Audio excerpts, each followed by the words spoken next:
আসসালামু আলাইকুম। আজকে ডাঁটা দিয়ে আলু দিয়ে রুই মাছের ঝোল। আজকে রুই মাছের এই ডাঁটা দিয়ে রান্না করাটা এত মজা হয়েছে যে আমার ঘরে সাথে শেষ হয়ে গেছে। তো আপনাদের কাছে যদি ভালো লাগে এইভাবে রুই মাছ দিয়ে ডাঁটা দিয়ে রান্না করে খেয়ে দেখতে পারেন।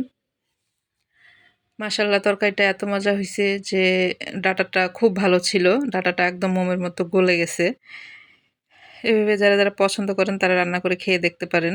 তো এখানে রান্না করার জন্য আমি কিছু ডাঁটা কেটে নিছি, আর 2 পিস মাছ নিছি, আর একটা মাছের মাথা নিছি, আর পেঁয়াজ মরিচ এগুলা কেটে নিছি, আর মশলাটা রেডি করে নিছি।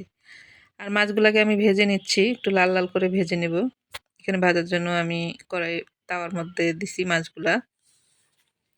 তো দেখতে পাচ্ছেন মাছগুলা ভাজা হয়ে গেছে। সাইড করে রেখে আমি এখানে কড়াই বসাই দিছি। কড়াইয়ের মধ্যে পরিমাণ মতো একটু তেল দিয়ে দিলাম, আর পেঁয়াজ কুচি আর রসুন কুচিটা দিয়ে দিব। কাঁচামরিচটা আমি পরে দিব। পেঁয়াজটা একটু লাল করে ভাজা হইলে, বেশি লাল করার দরকার নাই, হালকা একটু বাদামি কালার হইলেই এর মধ্যে আমি একটু মশলাগুলো অ্যাড করে দেবো। এখানে 1 চামচ মরিচের গুঁড়া, 1/2 চামচ হলুদের গুঁড়া, আর 1/2 চামচ ধনিয়ার গুঁড়া, 1/2 চামচ জিরার গুঁড়া দিছি। আর কিছু দিইনি। আমি একটু সামান্য পানি দিয়ে মশলাটাকে খুব সুন্দর করে কষাইতে হবে। কষানো হয়ে গেলে আমি এখানে ডাঁটা আর আলুগুলোকে কেটে রাখছি সেগুলোকে দিয়ে দিব। দিয়ে আবার একটু ভালো করে কষাবো। যারা যারা সবজি দিয়ে মাছ পছন্দ করেন তারা এভাবে রান্না করে খেয়ে দেখতে পারেন যে আসলেই সবজি দিয়ে মাছ কিন্তু খুবই মজা হয়। খালি মাছ রান্না করলে সেটার কিন্তু একরকম টেস্ট, আর সবজি দিয়ে মাছ রান্না করলে সেটার কিন্তু আরেক রকম টেস্ট হয়। তো পরিমাণ মতো আমি একটু লবণ দিয়ে দিলাম, আর একটু পানি দিয়ে আমি সবজিগুলোকে একটু খুব সুন্দর করে কষাই নিচ্ছি।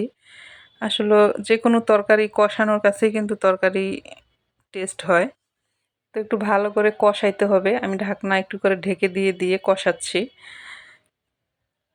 ডাঁটাগুলা খুবই ভালো ছিল, একদম একটুতেই মানে রান্না করাতে বেশি টাইম লাগেনি, একদম খুব সুন্দর মোমের মতো গলে গেছে ডাঁটাগুলা। তো আমি এখানে কাঁচামরিচ দিলাম একটু ফ্লেভারের জন্য, আর টমেটো দিয়ে দিলাম, দিয়ে খুব সুন্দর করে আবার একটু কষাইলাম। দেখতে পাচ্ছেন কষানো কিন্তু হয়ে গেছে। আমি এখন পরিমাণ মতো এখানে ঝোল দিয়ে দিচ্ছি। ঝোল বেশি দিবেন না, ডাঁটার তরকারিতে বেশি ঝোল হলে কিন্তু একটু তেলটালা হয়ে যায়, পাঞ্ছা পাঞ্ছা লাগে। এই কারণে একটু পরিমাণ মতো পানি দিবেন যাতে ঝোলটা পরিমাণ মতো থাকে, তাহলে খেতে ভালো লাগবে। মাছগুলোকে দিয়ে দিলাম, দিয়ে একটু নাড়াচাড়া করে আবার একটু ঢেকে দিলাম।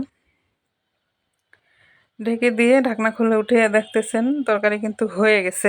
আমি এখন একটু ধনিয়ার পাতা দিয়ে দিচ্ছি। ধনিয়ার পাতা দিয়ে এখন আমি নামাই ফেলবো। তো আপনাদের যদি ভালো লাগে এভাবে রান্না করে খেয়ে দেখতে পারেন। আর আমার ভিডিও ভালো লাগলে লাইক কমেন্ট শেয়ার অবশ্যই একটু করিয়েন। আবার নতুন কোনো ভিডিও নিয়ে আসব। এই পর্যন্ত এই ভিডিওই থাকলো। আর আপনাদের যদি ভালো লাগে অবশ্যই এভাবে একটু রান্না করে খেয়ে দেখতে পারেন যে সবজি দিয়ে মাছ দিয়ে কিন্তু খুবই মজা হয়। তো সবাই ভালো থাকবেন। আল্লাহ হাফেজ।